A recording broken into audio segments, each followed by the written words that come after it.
Hi friends, நான் இது வரைக்கும் ப்ரௌனியே பண்ணதில்லை. இதான் நான் ஃபஸ்ட் டைம் ப்ரௌனி பண்ணுறேன். ஆனால் ரொம்பவே சூப்பராக வந்துருந்துச்சு. பசங்க வந்து ரொம்ப நாளாக கேட்டுகிட்டே இருந்தாங்க. சரின்ட்டு நானும் நிறையா வீடியோஸ்லாம் பார்த்துட்டு இதில் வந்து எல்லாத்தையும் ஒரு மிக்ஸ் பண்ணி நானே ஒரு வீடியோ பண்ணியிருக்கேன்.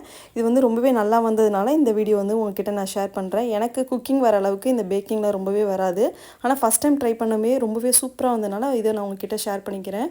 நீங்களும் இது மாதிரி ட்ரை பண்ணிவிட்டு சாப்பிட்டு பாருங்கள். வாங்க அது எப்படி பண்ணுறதுன்னு பார்க்கலாம். அதுக்கு ஃபஸ்ட் நான் ஒரு பவுலில் வந்து ஒரு 100 கிராம் அளவுக்கு பட்டர், 100 கிராம் அளவுக்கு சாக்லேட் எடுத்துட்டு நல்லா மெல்ட் பண்ணலான்னு வச்சா பார்த்தா பாத்திரம் இந்த மாதிரி உடஞ்சி போச்சு பவுலு. சரின்னு ஓரமாக வச்சுட்டு சரின்னு இந்த மாதிரி ஒரு வேறு பாத்திரத்தில் மாற்றிட்டு அப்புறம் ஒரு 1/4 கப் அளவுக்கு கண்டென்ஸ் மில்க் சேர்த்துருக்கேன். நீங்கள் இல்லைன்னா சுகர் கூட சேர்த்துக்கலாம் பவுடர் பண்ணி.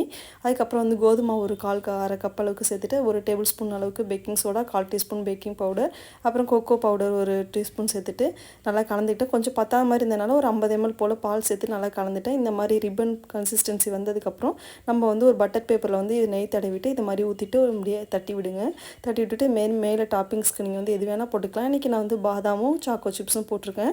நீங்கள் வந்து உங்கள்கிட்ட அவன் இல்லைன்னா நீங்கள் குக்கரை வந்து கொஞ்சம் நேரம் ப்ரீ ஹீட் பண்ணிவிட்டு அதில் வந்து அடியில் ஸ்டாண்டு வச்சுட்டு இது மாதிரி வச்சு பாருங்கள். நான் வந்து இன்றைக்கி ஃபஸ்ட்டு டெஸ்ட் பண்ணுறதுனால ஒரு 180 டிகிரியில் ஒரு 20 நிமிஷம் நான் வச்சு பார்த்தேன். வச்சுட்டு சரின்ட்டு கொஞ்சம் நேரம் கழித்து எடுத்து நான் பண்ணி பார்க்கும்போது கொஞ்சம் வேகாத மாதிரி இருந்துச்சு. சரி இன்னும் ஒரு 10 நிமிஷம் வச்சு எடுத்தேன். ரொம்பவே சூப்பராக வந்துருந்துச்சு. எனக்கே ரொம்பவே ஆச்சரியமாயிடுச்சு. இதை நீங்களும் வீட்டில் இந்த மாதிரி ட்ரை பண்ணி பாருங்கள். ரொம்பவே சூப்பராக இருந்துச்சு. ஃபஸ்ட் டைம் பண்ணும்போதே நல்லா செஞ்சு பார்த்துட்டு சாப்பிட்டு என்ஜாய் பண்ணுங்கள். தேங்க்ஸ் ஃபார் வாட்சிங்.